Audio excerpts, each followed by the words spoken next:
అమరావతి రాజధాని రైతులకి తెలుగు రాష్ట్రాల ప్రజలకి గుడ్ న్యూస్. అమరావతి రాజధానికి వరల్డ్ బ్యాంకుతో పాటు ఏషియా డెవలప్మెంట్ బ్యాంకు కూడా రుణం మంజూరు చేసింది. 17వ తేదీ సిఆర్డీఏ కమిషనర్తో ఏడీబీ ఏషియా మేనేజర్ ఎంఓయూ చేసుకోబోతా ఉన్నారు.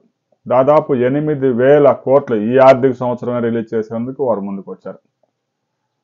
ప్రపంచ బ్యాంకు కూడా 15,000 కోట్లు ఇవ్వడానికి ముందుకు వచ్చింది. ఏషియా డెవలప్మెంట్ మొత్తం 11,000 కోట్లు, మొత్తం 26,000 కోట్లు. ఇప్పటికే సిఆర్డీఏ 20,000 కోట్ల రూపాయల పనులకి టెండర్స్ కాల్ చేసింది. ఒక 2 వీక్స్లో ఈ టెండర్స్ ఫైనల్ కాబోతా ఉన్నాయి. జనవరి మొదటి వారం నుంచి అమరావతి రాజధానిలో పెద్ద ఎత్తున పనులు ప్రారంభం కాబోతా ఉన్నాయి. 24/7. కొన్ని పనులు అయితే 9 నెలల్లోనే కంప్లీట్ అవుతాయి. ఎందుకంటే 2015 నుంచి 2019 దాకా ఐఏఎస్ ఐపీఎస్ క్వార్టర్స్, జడ్జిల వెళ్ళాలు, మంత్రుల వెళ్ళాలు కొన్ని 90% వరకు పూర్తయ్యాయి. వాటి ఫినిషింగ్ టచ్ ఇవ్వబోతా ఉన్నారు. రాబోయే 9 నెలల్లోనే వాటి ప్రవేశం, గృహప్రవేశం లాగా కార్యక్రమం కూడా పూర్తి చేయబోతున్నారు. ఇక సిఆర్డీఏ ఆఫీస్ అయితే 3 నెలల్లో ఫినిష్. ఇక మిగిలిన 4 టవర్స్తో పాటు హైకోర్టు, అసెంబ్లీ, అవి 2. ఇక రైతులకు ఇచ్చిన ప్లాట్స్కి అన్ని సదుపాయాలు కల్పించేందుకు దాదాపు 7,000 కోట్ల రూపాయలు ఖర్చు చేయబోతా ఉన్నారు. ఇప్పటికే 3,500 కోట్ల రూపాయలతో టెండర్స్ కాల్ చేశారు. ఇక అమరావతి మునిగిపోయిద్ది ముంపు ప్రాంతం అంటూ కరకట్ట కమల్ హాసన్తో పాటు జగన్మోహన్ రెడ్డి, షర్మిలారెడ్డి, విజయమ్మారెడ్డి అందరూ జనాలను బెదిరించి ఒక్క ఛాన్స్తోనే 3 రాజధానులు 3 ముక్కలాట అమరావతిని నాశనం చేశారు. ప్రకాశం బ్యారేజీకి ఎన్నడూ లేని విధంగా ఈ సంవత్సరం 10 లక్షల పైగా క్యూసెక్కుల వరద వచ్చిన, 12 లక్షల క్యూసెక్కులకు టచ్ అయినా కరకట్ట మీద నుంచి ఒక్క చుక్క నీరు కూడా అమరావతిలోకి రాలేదు.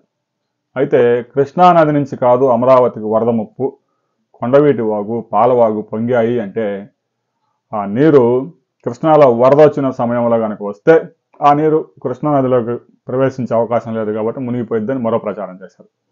వరల్డ్ బ్యాంకుకి కూడా లెటర్లు రాశారు. దీంతో వరల్డ్ బ్యాంకు ప్రతినిధులు కూడా మరో లిఫ్ట్, వరద నీరు ఎత్తిపోసేందుకు మరో లిఫ్ట్ కూడా సిద్ధం చేసుకోండి ఈ ప్రణాళికలో భాగంగా అని చెప్పారు. దానికి ప్రభుత్వం కూడా ఓకే చెప్పింది. ఇప్పటికే కొండవీటి వాగు మీద ఉండవల్లి దగ్గర ఒక లిఫ్ట్ సిద్ధంగా ఉంది. మరో లిఫ్ట్ కూడా వైకుంఠపురం దగ్గర భవిష్యత్తులో ఏర్పాటు చేయబోతున్నారు. దీనికి తోడుగా 3 భారీ రిజర్వాయర్లు రాబోతా ఉన్నాయి. నీరుకొండ దగ్గర అన్నిటికంటే పెద్ద రిజర్వాయర్ రాబోతా ఉంది. రాజధాని తాగునీటి అవసరాలు తీర్చడంతో పాటు వరద నీరు కూడా నిల్వ చేసుకునేందుకు అవకాశం కలుగుతూ ఉంది.